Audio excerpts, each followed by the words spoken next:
नमस्कार, मी प्रवीण खंदारे. जय महाराष्ट्र न्यूज चॅनलच्या मूळ महाराष्ट्राच्या या कार्यक्रमामध्ये आपलं स्वागत आहे. आपण आहोत नांदेड लोकसभा मतदारसंघामध्ये. नांदेड मतदारसंघ जो आहे तो काँग्रेसचे प्रदेशाध्यक्ष अशोक चव्हाण यांचा बालेकिल्ला मानला जातो. आता नांदेड लोकसभा मतदारसंघातील सर्व पक्षांचा काय भावना आहेत आणि जनतेचा काय मूड आहे आपण या कार्यक्रमामध्ये जाणून घेणार आहोत. आपल्यासोबत भाजपाकडून आहेत प्रवीण साले, तसेच काँग्रेस पक्षाकडून प्रवक्ते आहेत संतोष पांडागळे आणि वंचित आघाडीचे आहेत फारुख अहमद आणि बसपाचे आणि सपाचे जे प्रतिनिधी आहेत ते आहेत सय्यद मोईन. हे आपल्या कार्यक्रमामध्ये आलेले आहेत. त्याच प्रकारे आपल्यासोबत काही पत्रकार, ज्येष्ठ पत्रकार आहेत. दयानंद माने सकाळ समूहाचे ते जिल्हा प्रतिनिधी आहेत. तसेच एकबोटे पत्रकार आहेत, ज्येष्ठ पत्रकार. तर त्याच पद्धतीने लोकमतचे जे जिल्हा प्रतिनिधी आहेत विशाल सोनटक्के आणि सर्व जे प्रतिनिधी आहेत या ठिकाणी आलेले आहेत. जनतेचा मूड काय आहे हे आपण जाणून घेणार आहोत. सपा आणि बसपाची भूमिका काय असणार आहे आपण पाहणार आहोत. सगळ्यात पहिला आपण सय्यद मोईन यांच्याकडे जाणार आहोत. सर, काय भूमिका है आपकी? सबसे पहले तो आपने कहा कि देश का मूड क्या है, तो देश का मूड भारतीय जनता पार्टी और कांग्रेस पार्टी ये दोनों से नाउम्मीद होकर देश एक तीसरे विकल्प की तरफ जा रहा है। आज जहां कहीं भी डिबेट्स के लिए आप लोग जा रहे हैं तो सबसे पहले युवाओं का ये कहना है कि हमको रोजगार कब मिलेगा। सबसे पहले जनता का ये कहना है कि 15 लाख हमारे अकाउंट में कब आएंगे। रही बात कांग्रेस पार्टी की कि पिछले 70 साल से आपके पास इख्तिदार था, उस वक्त आप क्या कर रहे हैं। और शुरू में आपने डिबेट में कहा कि जनता से जब आप परिचय करा रहे थे उस वक्त में कहा कि अशोक चव्हाण का बाली किल्ला है। मैं नहीं समझता हूँ कि अशोक चव्हाण का बाली किल्ला है। भाजपाने सुद्धा आपले जे वचन दिलेले आहेत ते पूर्ण केले नाहीत असं मोईन यांचं म्हणणं आहे. पण आता शिवसेना भाजपाचे जे युतीचे उमेदवार आहेत प्रताप पाटील चिखलीकर यांना का निवडून द्यावं? काय चौफेर विकास, सर्वांगीण विकास, सबका साथ सबका विकास आणि सर्जिकल स्ट्राईक, एअर स्ट्राईक आणि आंतरराष्ट्रीय स्तरावरती भाजपाची म्हणजे सरकारने केलेल्या कामगिरीमुळे भारताची उजळलेली प्रतिमा ही आमच्या जमेची बाजू आहेत. मोईन साहेबांनी आरोप केला मागच्या उत्तर प्रदेशच्या विधानसभेत ते काँग्रेससोबत होते, आता ते काँग्रेसला नावं ठेवत आहेत. सपा आणि बसपा आणि आता काँग्रेस. आमचा हा जो मूळ अजेंडा विकासाचा आहे ते अजेंडा फिरवून पुन्हा ते जातीवर गेलेत. भाजपाचा अजेंडा आहे justice to all and appeasement of none, प्रत्येक को समान न्याय और किसी का तुष्टीकरण हम नहीं करेंगे. ही भूमिका अटल बिहारी वाजपेयींनी मांडली, श्यामा प्रसाद मुखर्जींनी मारली आणि विकासाच्या मुद्द्यावरतीच आम्ही निवडणुका लढतोय. काल झालेल्या नरेंद्र मोदींच्या सभेमध्ये 2.5 लाखापेक्षा जास्त नांदेडची जनता संमिलित झाल्यामुळे काँग्रेस आणि समाजवादी यांच्या पायाखालची वाळू घसरलेली आहे आणि इथं प्रतापराव पाटलांच्या निमित्ताने एका सर्वसामान्य माणसाच्या हातून बलाढ्य माणसं समजणाऱ्या तथाकथित बलाढ्य माणसाचा पराभव होणार आहे. विकासाच्या मुद्द्यावर आपण निवडणूक लढवत आहेत असं म्हणणं आहे साले साहेबांचं. माजी मुख्यमंत्री अशोक चव्हाण यांना का निवडून द्यावं ही काँग्रेसची भूमिका आपण जाणून घेणार आहोत. जय महाराष्ट्राचं मी यासाठी आधी अभिनंदन करतो की आपण बोलतानाच अगदी सुरुवात करतानाच खासदार अशोकराव चव्हाण यांचा बालेकिल्ला नांदेड जिल्हा असं म्हटलेलं आहे. त्यामुळे तुमचं मनातून अभिनंदन. अर्थात हा बालेकिल्ला आहेच, कारण या लोकसभा मतदारक्षेत्रामध्ये 3 आमचे आमदार आज आहेत. जिल्हा परिषद आमची आहे, महापालिका आमची आहे, पंचायत समिती आमच्या आहेत, नगरपालिका आमच्या आहेत, मार्केट कमिटी आमच्या आहेत, इथली जनता आमची आहे. म्हणून या ठिकाणचा विषय नाही, तो आम्ही काँग्रेस पक्ष जिंकणारच. 29.85 लोकांचं 282 खासदार निवडून आलेले सरकार, अर्थात 70% जनता तुमच्या लाटेमध्ये तथाकथित मोदी लाट, हवेची लाट, फेकूची लाट ज्याला म्हणतो आपण, ते अर्थात फेकू म्हणावं लागेल ना आपल्याला. माझं ऐका फक्त त्यांची लाट फक्त ऐका. होय, ठीक आहे नरेंद्र मोदी, मान्य आहे, ठीक आहे मान्य आहे, ठीक आहे नरेंद्र मोदी ज्यांना 282 जागा मिळाल्या होत्या त्यांना मतदान किती टक्के मिळालो? केवळ 30%. याचा अर्थ असा आहे 70% जनता तुमच्या विरोधामध्ये आहे, तरी तुम्ही म्हणताय की आमचं सरकार येणार आहे. उरला प्रश्न खासदार अशोक चव्हाण साहेबांचा. त्यांनी केलेले काम, तो विकासाचे, आजही विष्णुपुरी पाहतोय आपण, आजही सिद्धेश्वर पाहतोय, आजही येलदरी पाहतोय. साहेब ऐकून घ्या फक्त. ही सगळे धरणं काँग्रेस निर्माण केली आहे. आज मोठं विमानतळ कोणी केलं आहे या ठिकाणी मेडिकल कॉलेज कोणी केलं आहे, भव्य दिव्य रस्ते कोणाचे आहेत हे दिसतंय तुम्हाला. बाजूला इथलं स्टेडियम, हिरवीगार स्टेडियम कोणाचं आहे? हे सगळ्या गोष्टी काँग्रेस पक्षाने केल्यात लोकांसाठी. लोकांकडून आणि केवळ समर्पित भावनेनं काम करणारा आमचा हा लोकनेता सदैव जनतेसाठी आहे। भाजपाच्या विरोधी पक्षात असलेले वंचित बहुजनांचं मतदान आणि सपा बसपा यांचं या सगळ्यांना मिलावट करून यांना जिंकण्याचा हा ताळतंत्राने कार्यक्रम आहे तो 100% अशोक चव्हाणांनी नांदेड मतदारसंघामध्ये विकास केला असं पांढरगळे सरांचं मत आहे। महाराष्ट्रामध्ये जी तिसरी आघाडी आलेली आहे वंचित आघाडी त्यांचे उमेदवार जे आहेत यशपाल भिंगे, प्राध्यापक यशपाल भिंगे यांना का निवडून द्यावं हे फारुख अहमद। धन्यवाद प्रवीण। सर्वात प्रथम तर भूमिका मांडण्यामध्ये सुद्धा जे सत्तेचं सुख भोगत सावलीमध्ये आहेत त्यांना तुम्ही प्राधान्य दिलं। नांदेड लोकसभेच्या बाबतीत बोलायचं झालं तर आता आपले काँग्रेसचे प्रवक्ते म्हणाले की इथं सातत्यानं त्यांना सत्ता भेटली होती, तर मग या सत्तेचं त्यांनी वापर काय केलं? गेल्या 40 वर्षामध्ये अशोक चव्हाणांच्या कारकिर्दीमध्ये इथं जे निजामाच्या काळामध्ये औद्योगिक राजधानी असलेल्या नांदेडमध्ये एकही उद्योग नाही जिथं 500 लोकांना रोजगार भेटतोय आणि शेजारच्या यवतमाळला रेमंडचा कारखाना येतो, लातूरला रेल्वे बोगीचा कारखाना येतो आणि नांदेडमध्ये होते ते उद्योग जमिनी हडपण्यासाठी त्यांनी पूर्ण बंद पाडलेले आहेत। म्हणजे विकास करायचं नाही, बहुजनांच्या रोजगाराचा असलेले केंद्र बंद पाडायचे, जमिनी लाटायचा आणि बहुजनांना रस्त्यावर पंक्चर गाडे सायकल रिक्षा चालवण्यासाठी मजबूर करायचं। हा एक पद्धती काँग्रेस आणि भाजपाने मिळीजुळी करून दोनदा यांना सत्ता मिळाली, 10 यांना मिळाली, परंतु कधी वंचितांना न्याय भेटला नाही। यंदा बहुजनांचा आवाज आणि बहुजनांचे प्रश्न सोडवण्यासाठी, शिक्षणाचे केंद्र उघडण्यासाठी, रोजगाराच्या संधी देण्यासाठी वंचितांचा प्रतिनिधी, तेही सुशिक्षित PhD असलेला डॉक्टर यशपाल भिंगे सारखा वंचितांचा प्रतिनिधी आम्हाला पार्लिमेंटमध्ये पाठवायचा आहे। सर्वच पक्षांनी आपली भूमिका मांडलेली आहे, आपल्या उमेदवाराला का निवडून द्यावं ही अशी भूमिका मांडलेली आहे आणि थोड्याच वेळात आपण भेटणार आहोत एका विश्रांतीनंतर।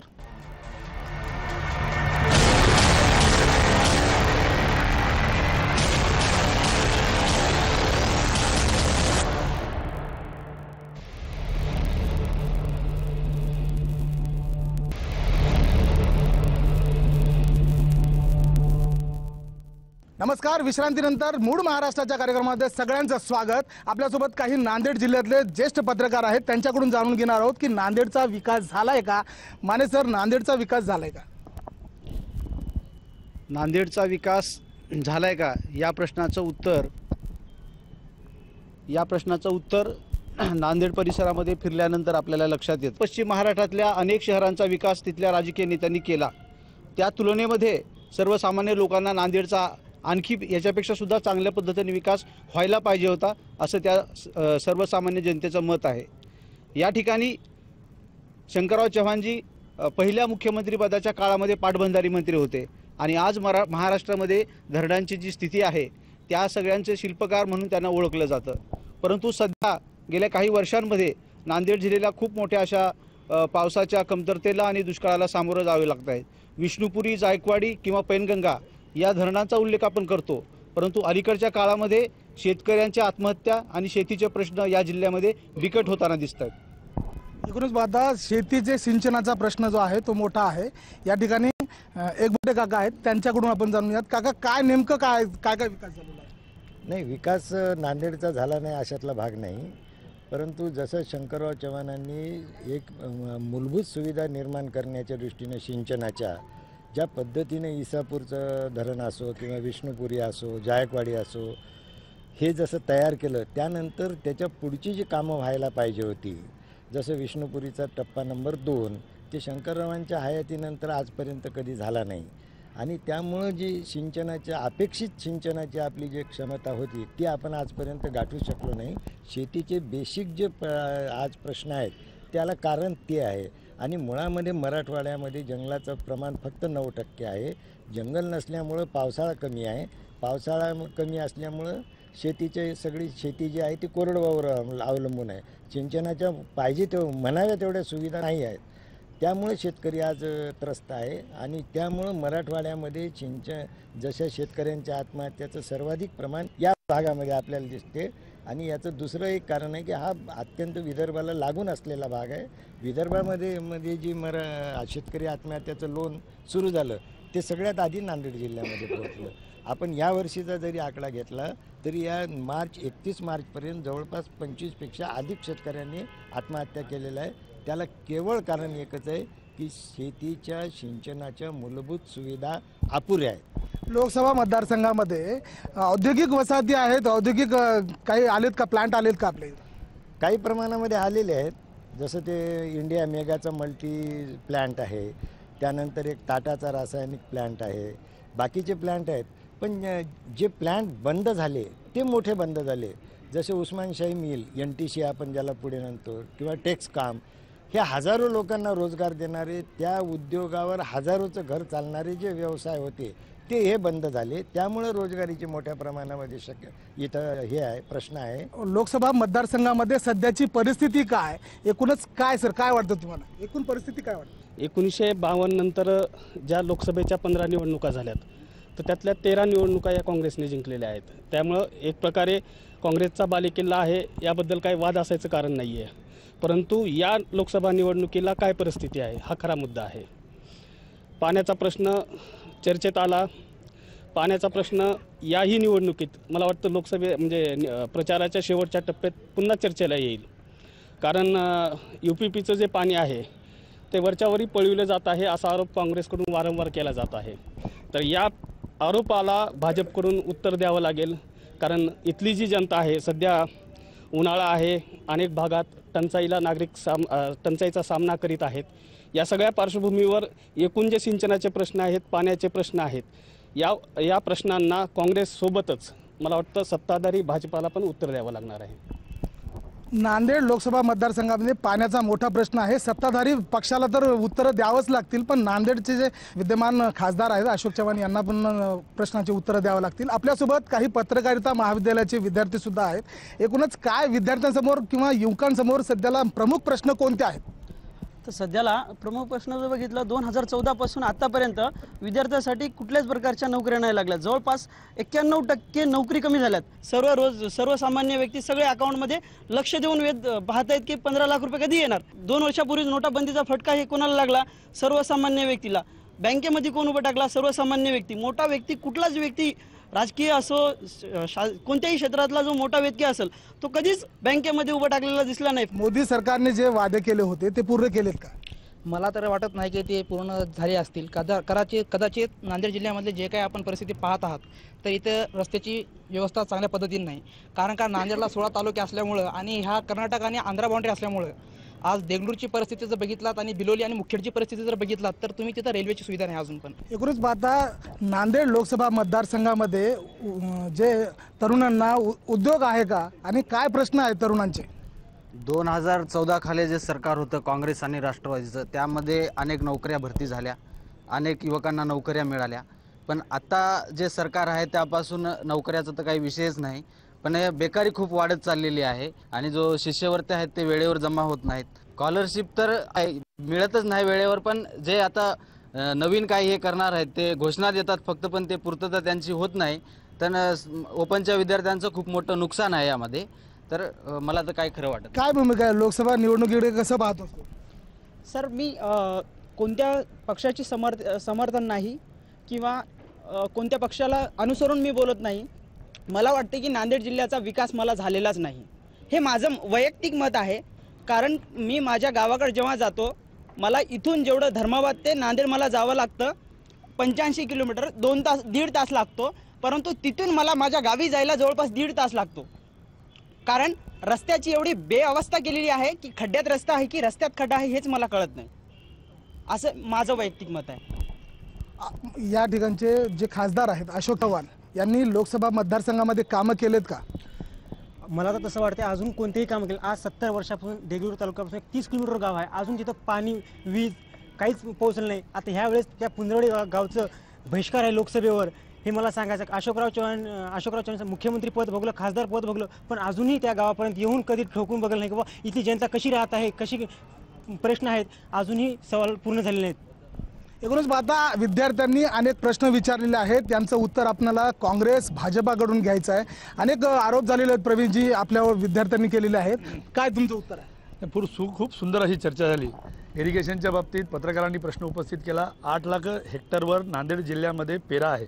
त्याला 1.5 लाख हेक्टरलाच फक्त पाणी उपलब्ध आहे आणि 6.5 लाख हेक्टर जमीन ही कोरडवाहू आहे. या सरकारने आणि प्रामुख्याने देवेंद्र फडणवीस आणि नितीन गडकरींनी पालघर आणि ठाणे जिल्ह्यात समुद्रामध्ये जाणारं वाहून पावसाचं पाणी हे गोदावरी नदीत जर वळवलं आणि दिग्रसच्या डॅमवरून आम्ही ते लिफ्ट करून मनारमध्ये टाकलं तर कंधार लोह्यापासून मुखेडपासून आणि जो लेंडी प्रकल्प ह्यांनी अर्धवट सोडला, सुप्रीम कोर्टाच्या निर्णयानुसार बाबळीचं काम ह्यांनी अर्धवट सोडलं, सिद्धेश्वरचं, विष्णुपुरीचं आणि येलदरीचं पाणी हे पिण्यासाठी आरक्षित झालं, तेव्हा शेतीला पाणी कमी पडलं, शेतीचं सिंचनाचं पाणी कमी झाल्यामुळे शेतकरी अडचणीत आला. म्हणून जलयुक्त शिवार आम्ही योजना आणली, मागेल त्याला शेततळं दिलं, धडकमधून आम्ही विहिरी द्यायला सुरुवात केली आणि शेतीचं सिंचन हे कमी पाण्यामध्ये जास्त झालं पाहिजे अशा उपाययोजना 4.5 वर्षात आम्ही केल्या.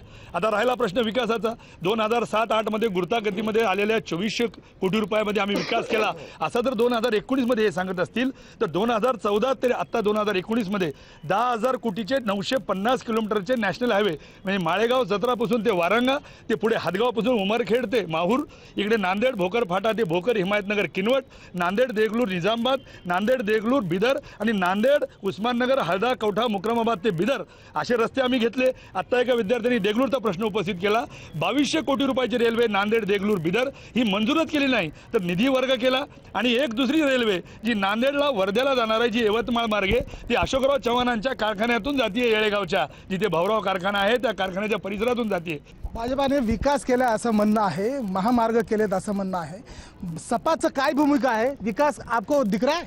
नहीं, अगर इन्हों परवीन साले साहब कह रहे हैं कि विकास हुआ है और बहुत जम कर बोल रहे हैं तो मुझे बताइए अगर विकास हुआ तो तेलंगाना के करीब के जो ताल्लुक़े है जो नांदेड़ को लगकर है वो लोग तेलंगाना में मर्ज होने के लिए बार बार डेलीगेशंस क्यों दे रहे हैं? आप बताइए अगर विकास होता तो वो लोग जाने की ज़रूरत थी क्या उनको?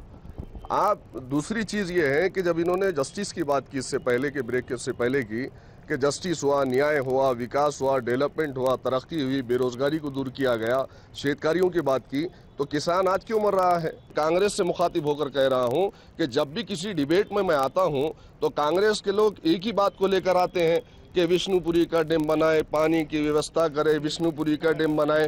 तो ताज्जुब ये हो रहा है कि कोई 9वां या 8वां कोई अजूबा दुनिया में ये लोग बनाए क्या? आप बताइए कि डैम बनाकर क्या किए इन्होंने? क्या कोई 8वां अजूबा बनाए? रही बात डेवलपमेंट की कांग्रेस हुकूमत में रहते हुए तो आप बतलाइए गुरुता गद्दी के नाम पर जो फंड आया था उस फंड का यूज कहाँ किया आपने?